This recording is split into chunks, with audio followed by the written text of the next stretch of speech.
अस्सलाम वालेकुम नाजरीन, जुगनू मैथ की तरफ से खुश आमदीद।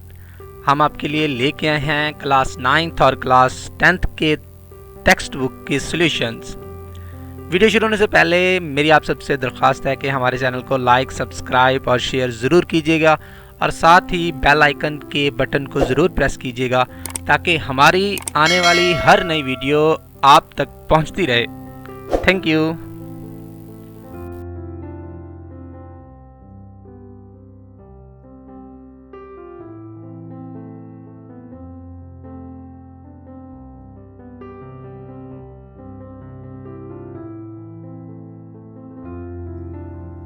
बिस्मिल्लाहिर्रहमानिर्रहीम।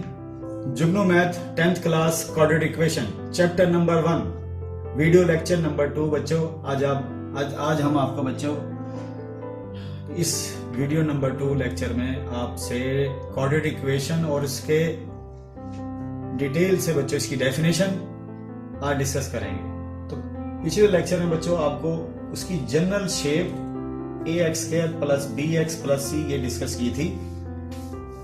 इस शेप में बच्चों आपको इसे जनरल इक्वेशन बोलते हैं सेकंड डिग्री की बच्चों, जनरल इक्वेशन, या दूसरा नाम बच्चों इसका standard equation, standard equation of coordinate equation. ये बच्चों स्टैंडर्ड इक्वेशन है कोऑर्डिनेट की, जनरल इक्वेशन बोलते हैं।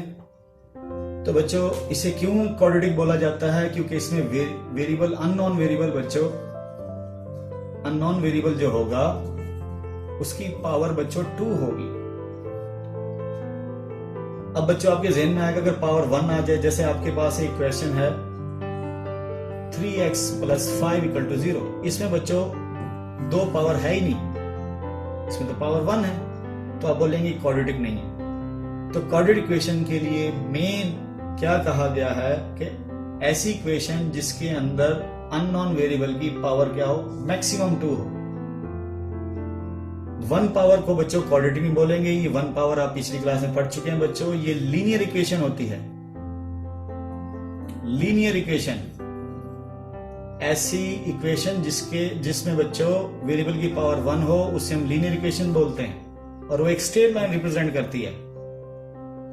जबकि बच्चों आपको अभी मैंने कहा कि ऐसी इक्वेशन जिसमें मैक्सिमम पावर 2 हो उसे क्या बोलेंगे, कोऑर्डिनेट इक्वेशन। जैसे for example 3x - 7x, 3x² - 7x + 6। तो बच्चों इसमें आप गौर से देखें कि आपके पास मैक्सिमम पावर क्या है, 2। तो ये इक्वेशन को आप कह सकते हैं कि ये क्या है, कोऑर्डिनेट इक्वेशन। क्यों? आपने कहा, आपने सुना ऐसी इक्वेशन जिसमें मैक्सिमम पावर 2 हो।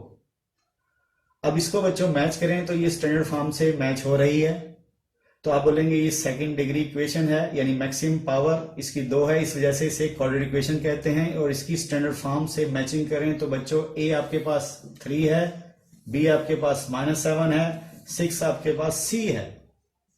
तो आप बोलेंगे ये कोऑर्डिनेट इक्वेशन है। इससे मजीद आप यहां डिटेल से लिखना चाहें, hair a is 3, b is equal to -7, c is equal to 6। अब आपके जहन में आएगा b को बच्चों आपने -7 सर क्यों लिया?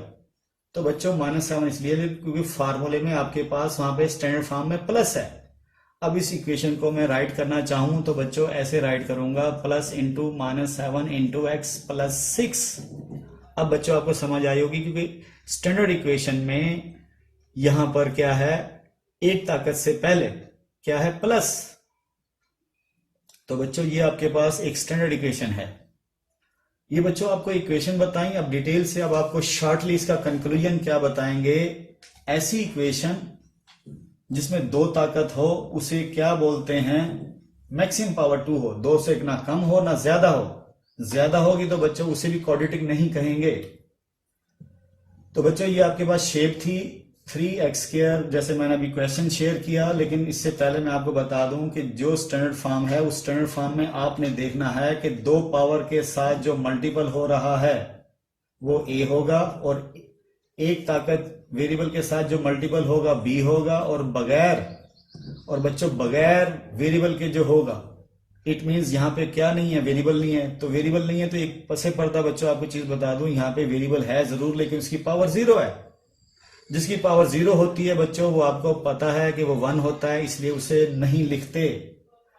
तो बच्चों आपको क्या मैंने अभी बताया कि जिसकी पावर 2 होगी उसका कोफिशिएंट को आप अनाउंस करोगे एज ए, जिसकी पावर 1 होगी उसके कोफिशिएंट को अनाउंस करोगे एज ए बी, और जहां पर बच्चों वेरिएबल की पावर 0 होगी या जहां वेरिएबल होगा नहीं उसको क्या अनाउंस करोगे, उसके कोफिशिएंट को, जिसका पावर 0 है बच्चों या वेरिएबल है ही नहीं, वहां पे जो कांस्टेंट होगा उसको आप क्या अनाउंस करोगे, सी।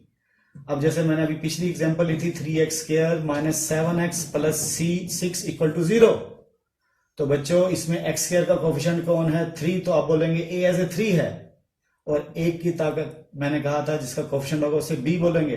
तो b कौन है बच्चों, बच्चे आप देख रहे होंगे 7 अनाउंस करेंगे तो बच्चों मिस्टेक करेंगे क्योंकि वहां प्लस है, तो बच्चों आप उसे अरेंज करके ऐसे प्लस इंटू -7 लिखें, कोई हर्ज नहीं है। तो आप बोलेंगे x की पावर 1 का कोफिशिएंट एज ए b है, ये बच्चों b है, ये बच्चों a है, और बगैर x के या x की पावर 0 का कोफिशिएंट एज ए c है। तो ये बच्चों आपको क्वाड्रेटिक इक्वेशन मैंने बताई। मैंने आपको क्या कहा, ऐसी इक्वेशन जिसमें मैक्सिमम पावर 2 हो, ना उससे ज्यादा हो ना उससे कम हो, तो उस इक्वेशन को आप क्या अनाउंस करेंगे, क्वाड्रेटिक इक्वेशन। तो ये बच्चों उसकी क्या है, जनरल फॉर्म है क्वाड्रेटिक इक्वेशन की या स्टैंडर्ड फॉर्म, दो नाम है बच्चों इसके, जनरल इक्वेशन ऑफ क्वाड्रेटिक, और बच्चों इसी तरह स्टैंडर्ड इक्वेशन ऑफ क्वाड्रेटिक। तो बच्चों इसमें आप अनाउंस करें, आपको ये डिटेल से मैंने बताया। अब बच्चों इसकी डेफिनेशन को इन वर्ड्स हम लिखेंगे और वो आप समझिएगा।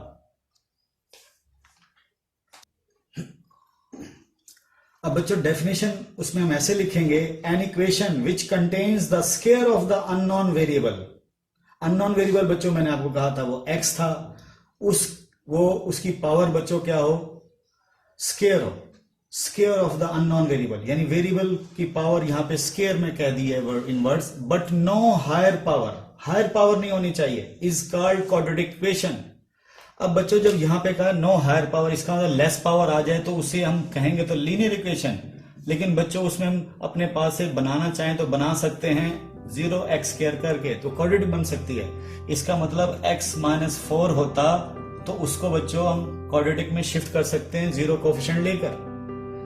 लेकिन बच्चों डेफिनेशन में आप यहां मजीद और देखेंगे, आपने क्या पढ़ा कि ऐसी इक्वेशन जिसमें अननोन वेरिएबल स्क्वायर फॉर्म में हो बट नो हायर पावर, ज्यादा पावर ना हो, उसे हम क्या बोलेंगे, क्वाड्रेटिक इक्वेशन। ये बच्चों मैंने आपको एग्जांपल दी कि अगर कम पावर आ गई तो उसे शेप में लिखा जा सकता है, लेकिन मजीद इसको और डिस्कस करते हैं। An equation of second degree, an equation of the second degree, ठीक है, quadratic equation, an equation of the second degree. A second degree equation is one variable is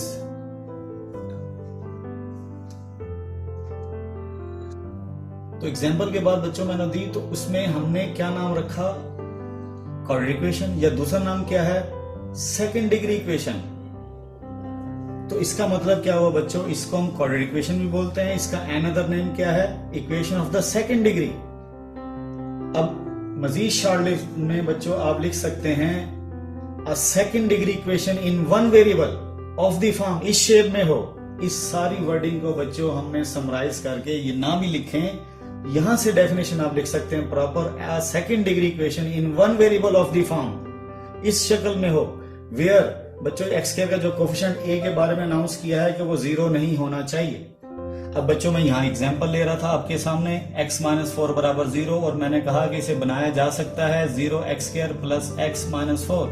तो बच्चों यहाँ डेफिनेशन उसने कहा था a 0 नहीं होना चाहिए।